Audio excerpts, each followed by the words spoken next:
রামিসার মৃত্যু নিয়ে জামাত ইসলাম ব্যবসা করছে। কেমন ব্যবসা? মানবতার ব্যবসা। যেখানে রামিসার বাবা কাঁদতে কাঁদতে ভদ্রলোকের চোখের পানি শুকিয়ে গেছে, তিনি বিচার চান না, সেখানে সেই পাথর হৃদয় বাবাকে জামাতের আমির গিয়ে টাকা পয়সা দিচ্ছে, চেক বই, ব্যাংকের চেক বই দিচ্ছে। আরে আপনার এই টাকা দিয়ে কি রামিসা কখনো ফেরত আসবে? আসবে না।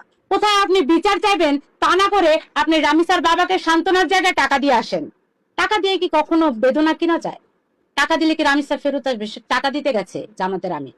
এর আগেও আমরা এই লোকটাকে নির্বুদ্ধের মতো অনেকগুলো কাজ করতে গিয়েছি। যেমন একটা যে স্কুলে প্লেন বিমান যখন ধসে পড়লো, স্কুলটা যখন ছিন্ন ভিন্ন হয়ে গেল, তখন সে ওই স্কুলে মানে ওখানে গিয়েছিল সংবাদ সম্মেলন করতে।